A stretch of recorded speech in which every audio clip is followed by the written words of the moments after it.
மேற்கு வங்க தேர்தல் முடிவுகள் வெளியாகி அம்மாநில அரசியலில் ஒரு மிகப்பெரிய மாற்றத்தை ஏற்படுத்தி உள்ளன. ஆரம்பத்தில் இழுபறி இருக்கும் என கணிக்கப்பட்ட நிலையில் அதை தாண்டி மிகப்பெரிய வெற்றியை பாஜக பெற்றுள்ளது. வங்காளம் இன்று நினைப்பதை இந்தியா நாளை நினைக்கும். இது ஒரு காலத்தில் சொல்லப்பட்ட புகழ்பெற்ற வாசகம்.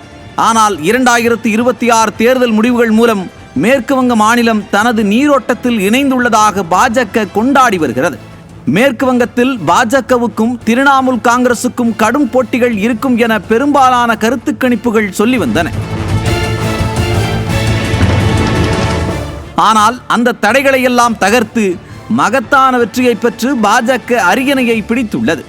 மேற்கு வங்கத்தில் மொத்தம் 294 இடங்கள் உள்ள நிலையில் அதில் பாஜக 204 தொகுதிகளில் வென்றுள்ளது. மறுபுறம் ஆளும் கட்சியாக தேர்தலை சந்தித்த திரிணாமுல் காங்கிரஸ் வெறும் 81 இடங்களில் மட்டுமே வென்றது. கடந்த 2021 தேர்தலில் ஒரு இடத்திலும் வெல்லாத காங்கிரஸ் இந்த முறை 2 இடங்களில் வென்றுள்ளது.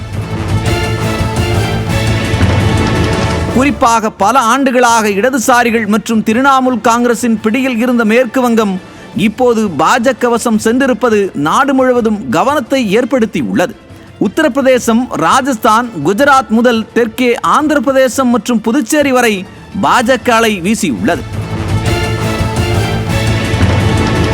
மம்தா பானர்ஜியின் வங்கத்து மகள் என்ற முழக்கத்தை மீறி பாஜகவின் வளர்ச்சி மற்றும் மாற்றம் என்ற முழக்கம் அங்கு வேலை செய்துள்ளது. 92% மக்கள் வாக்களித்ததே இந்த மிகப்பெரிய மாற்றத்திற்கு அடிப்படை. இருப்பினும் இந்த வெற்றி என்பது வெறும் அதிகாரம் மாற்றம் மட்டுமல்ல, தகர்க்கவே முடியாது என்று கருதப்பட்ட மம்தாவின் கோட்டையை சுமார் 15 ஆண்டு முயற்சிக்கு பிறகு பாஜக தகர்த்துள்ளது.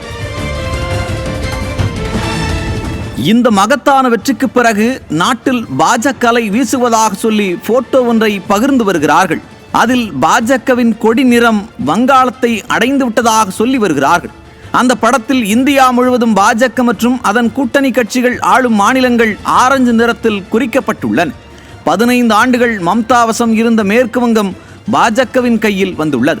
மாற்றத்தை விரும்பி வாக்களித்த மக்களுக்கு பாஜக என்ன செய்ய போகிறது என்பதை பொறுத்திருந்து பார்ப்போம்.